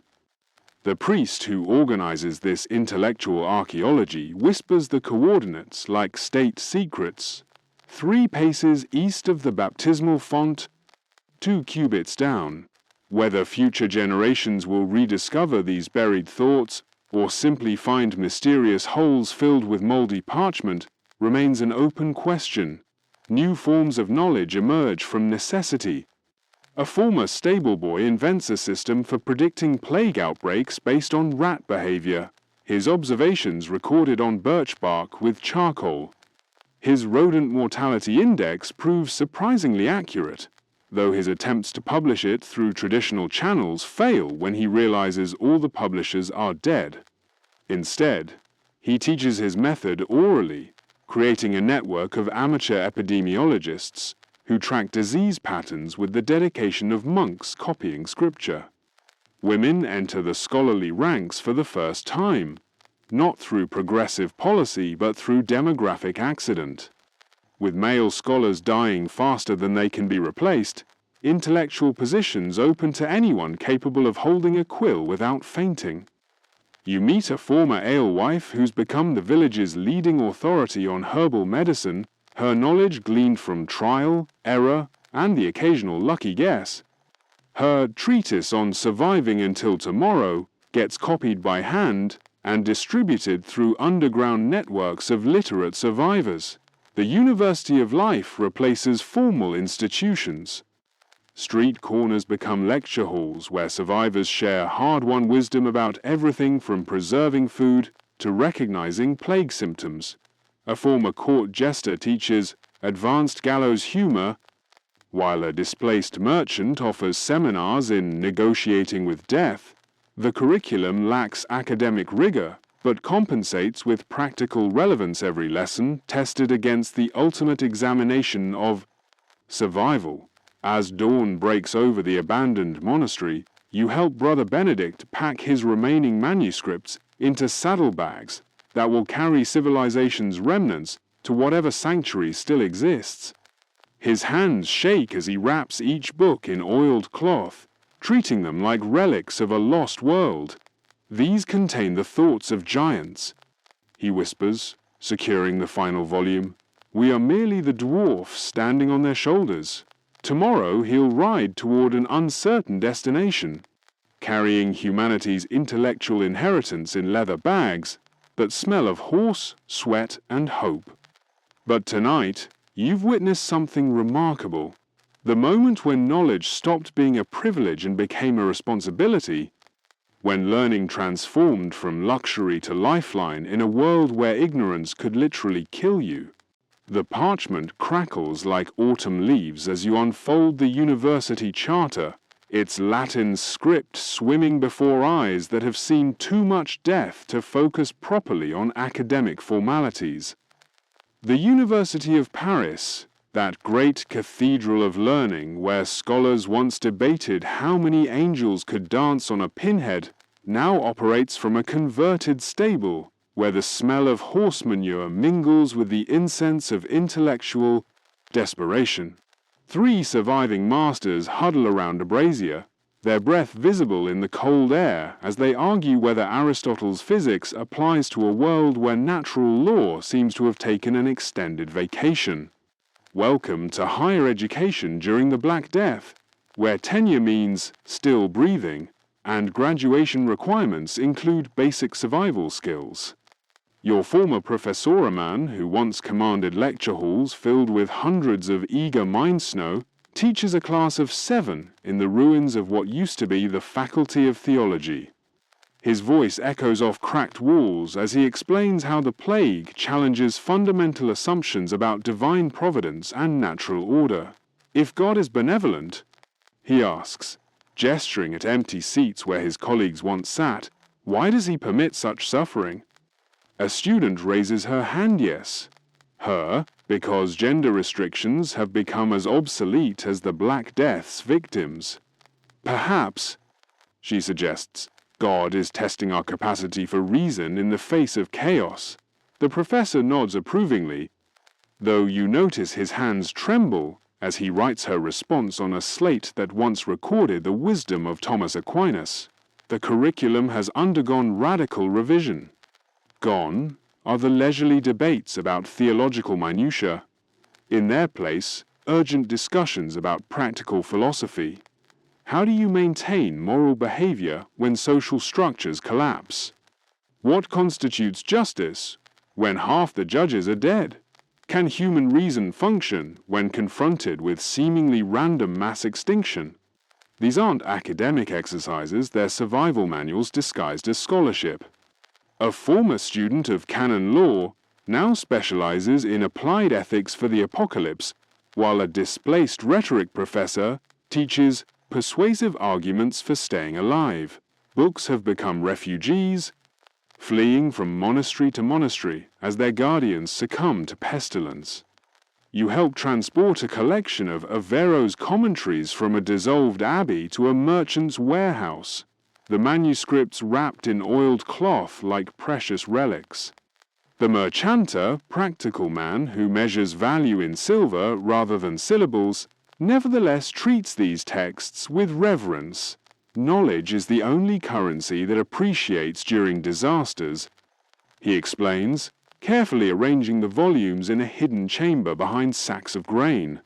His warehouse has become an unofficial library, where scholars trade access to rare texts for lessons in basic commerce and survival. The copying of manuscripts has transformed from monastic routine to desperate preservation effort. You join a scriptorium, operated by survivors who work by candlelight, their quills scratching against parchment with the urgency of people racing against time. A former kitchen maid copies Boethius's Consolation of Philosophy with painstaking care, her letters uneven but her dedication absolute.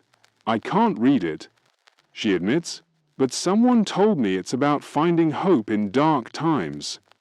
Seems worth preserving.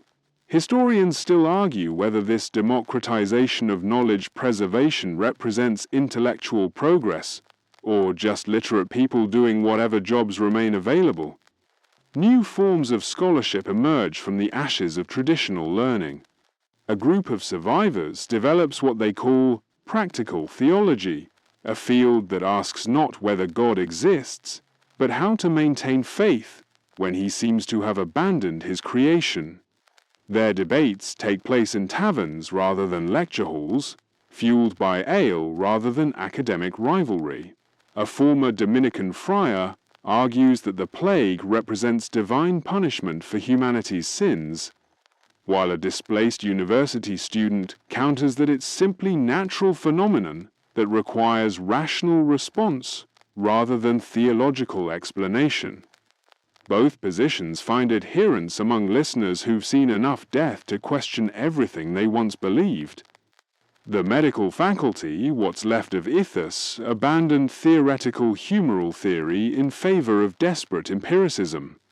You observe a surviving physician teaching students to recognize plague symptoms through direct observation rather than ancient texts. Forget Galen, he instructs, pointing to a patient's swollen lymph nodes. Trust your eyes, not your books. His students a mix of former scholars and practical healer stake notes on whatever writing material they can find. Bark, leather scraps, even the margins of theological treatises. Knowledge adapts to available resources. Women enter academic life not through progressive policy but through demographic necessity. With male scholars dying at alarming rates, intellectual positions open to anyone capable of rational thought and basic literacy. You meet a former nun who's become the region's leading authority on natural philosophy, her understanding of Aristotelian physics enhanced by practical experience managing convent resources during the crisis. Her lectures draw audiences of both sexes, a sight that would have scandalized previous generations but now seems merely sensible. Wisdom has no gender, she declares, only utility. The concept of academic authority undergoes radical revision. Traditional hierarchies based on years of study become meaningless when most senior scholars are dead. A 20-year-old former stable boy who's taught himself to read Latin now leads discussions about political philosophy, his insights shaped more by surviving social collapse than by studying ancient texts. His lack of formal credentials matters less than his ability to think clearly about contemporary problems. Academic pedigree yields to intellectual agility. International scholarly exchange continues through networks of survivors rather than official institutions. You encounter a traveling scholar from Oxford who carries news of intellectual developments across the plague-ravaged continent. Bologna's medical school has developed new surgical techniques, he reports, while surviving masters at Salamanca are revising legal theory to account for mass inheritance disputes. These informal communications replace the formal correspondence that once linked European universities, creating a shadow network of intellectual refugees sharing knowledge across borders that exist more in memory than reality. As evening shadows lengthen across the makeshift classroom, you help stack manuscripts that represent centuries of accumulated human wisdom. Tomorrow, these texts will travel to new hiding places, carried by scholars who've learned that preserving knowledge requires more courage than creating it. The university as institution may be dying, but the university, as idea the notion that human reason can illuminate even the darkest circumstance, survives in the minds of people who refuse to let civilization's flame be extinguished. Whether this represents the end of medieval learning or its transformation into something more resilient remains to be seen.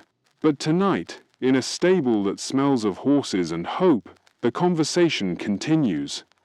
The church bells ring vespers across a landscape that bears little resemblance to the world you knew before the ships arrived in Messina's harbor. You stand in your stone cottage, remember that charnel house by the stream you converted into a home, watching smoke rise from chimneys that didn't exist when this nightmare began. Your reflection in the glass window, another impossibility from the old world, shows a face weathered by survival, hands soft from prosperity, and eyes that have seen civilization die and be reborn in the span of a few short years. The Black Death has passed, leaving behind a Europe so transformed that your grandfather's ghost would need a map to recognize his own village. The most enduring change lives in your daily rituals. Each morning you still wash your hands with lye soap, a habit born from plague panic that's outlived the pestilence itself. Your neighbors do the same, their dawn ablutions creating a symphony of splashing water and scrubbing brushes that echoes through streets once silent with death. The vinegar-soaked rags have disappeared from door frames, but the obsession with cleanliness remains. Children learn to bathe weekly, a practice their great-grandchildren will consider normal rather than revolutionary. Historians still argue whether this hygiene revolution actually reduced disease transmission, but the Soapmakers Guild doesn't care about academic debates. Business has never been better. Your clothing tells the story of social upheaval made permanent. The silk cloak hanging in your wardrobe would have gotten your ancestors burned for presumption, but now it's simply Tuesday's outfit. Sumptuary laws lie buried with their enforcers, replaced by a new understanding that prosperity can be worn rather than hidden.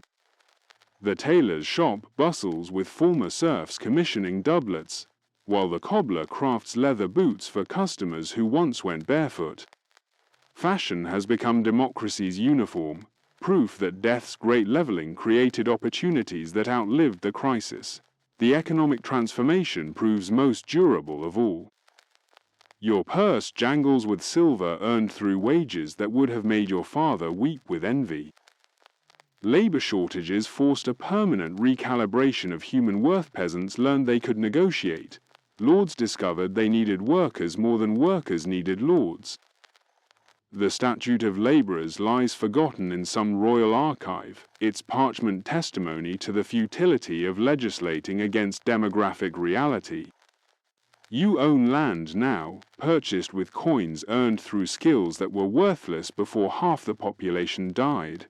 Property has become fluid, inheritance laws rewritten by necessity rather than tradition. Banking has evolved beyond recognition. The Medici agents who once served only nobility now court anyone with silver to invest. Credit flows to survivors regardless of birth, creating a merchant class drawn from every social stratum. You've seen pig farmers become grain exporters, kitchen maids transform into textile merchants.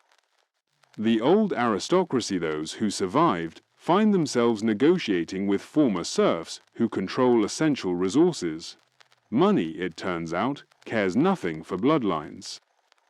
Marriage and family structures bear permanent scars from the plague years. Your own wedding, remember that black wedding in the cemetery? Established patterns that persist. Practical partnerships over romantic ideals. Economic calculations over parental arrangements. Women who inherited property during the crisis refused to surrender it through marriage, creating a generation of female landowners that would have been unthinkable in your grandfather's time. Children grow up expecting privacy, individual bedrooms, and the radical notion that families can be small and still functional. The church has adapted to its reduced circumstances with surprising grace. Priests who survived learned to be practical rather than dogmatic, their sermons focusing on community survival rather than theological abstractions. The flagellant movements died out with their practitioners, leaving behind a more pragmatic faith that emphasizes good works over spectacular penance. Sunday services still draw crowds, but the congregation includes women who speak their minds and men who question authority, a development that makes some clergy nervous but most grateful for any audience at all. Architecture reflects the new social reality. Your village bristles with chimneys that channel smoke upward, rather than letting it pool under Raftesa innovation that began as plague paranoia, but proved genuinely useful. Houses have separate rooms for different functions. Privacy has become a right rather than a privilege, and glass windows filter light into spaces that were once dark caves. The Lord's Manor still dominates the landscape, but it's surrounded by cottages that look suspiciously like small manor houses themselves. Status is now measured in square footage rather than bloodlines. Urban planning has embraced the lessons of pestilence. Streets are wider, sewage systems more sophisticated, and public spaces designed to accommodate crowds without creating the crushing density that helped spread disease. Market squares feature permanent stalls rather than temporary chaos, while guild halls rise from stone rather than wood. Cities have learned to breathe, their layouts reflecting hard-won knowledge about the relationship between crowding and catastrophe. The most subtle but profound change lives in people's minds. You think differently now, more skeptically about authority, more pragmatically about survival, more creatively about possibility. The old certainties died with their believers, replaced by a worldview that expects change rather than fearing it. Children grow up assuming they can rise above their birth circumstances. Women expect to participate in economic life, and men accept that muscle matters less than mind in the new economy. Education has been democratized by necessity. Literacy spreads beyond the clergy, numeracy extends past the merchant class, and critical thinking becomes a survival skill rather than intellectual luxury. The universities that survived have learned to teach practical wisdom alongside theoretical knowledge, their curricula shaped by students who've seen civilization collapse and rebuild itself. Knowledge has become a tool rather than an ornament. As twilight settles over your transformed world, you light a candle made from beeswax rather than tallow another small luxury that's become commonplace in the post-plague economy. The flame illuminates a room that would have been unimaginable to your ancestors, private, clean, comfortable, and filled with possessions that reflect personal choice rather than inherited station. Tomorrow will bring fresh challenges, new opportunities, and the ongoing work of building a society that's learned to value human life through the brutal lesson of losing half of it. The Black Death's legacy isn't just the millions who died, but the millions who survived and refused to rebuild the world exactly as they found it. In your stone cottage with its glass windows and private chambers, surrounded by neighbors who've learned to wash their hands and negotiate their worth, you're living proof that sometimes civilization's greatest advances emerge from its darkest moments. The plague taught Europe that change is possible, survival is valuable, and the future belongs to those brave enough to imagine it differently. Whether this makes you happier than your ancestors remains an open question, but it certainly makes you cleaner, wealthier, and more likely to die in your own bed rather than a plague pit. In the grand scheme of human progress, that's not nothing. The wind carries the scent of wood smoke and possibility across fields where new crops grow in soil enriched by old sorrows. Somewhere in the distance, a church bell tolls the hour, not a funeral knell this time, but simply the patient marking of time in a world that's learned to value each passing moment. You pull your silk cloak closer against the evening chill and smile at the absurdity of it all. A peasant's grandchild wearing nobility's colors, living in stone walls, and planning tomorrow with the confidence of someone who survived the end of the world. The Black Death is over, but its children's social mobility, economic opportunity, personal hygiene, and the dangerous idea that things don't have to stay the way they've always been will outlive everyone who remembers the plague ships in Messina's harbor. In the end, perhaps that's the most fitting memorial to the millions who died. A world transformed by their absence into something their presence never could have achieved. Sleep well, survivors. You've earned it.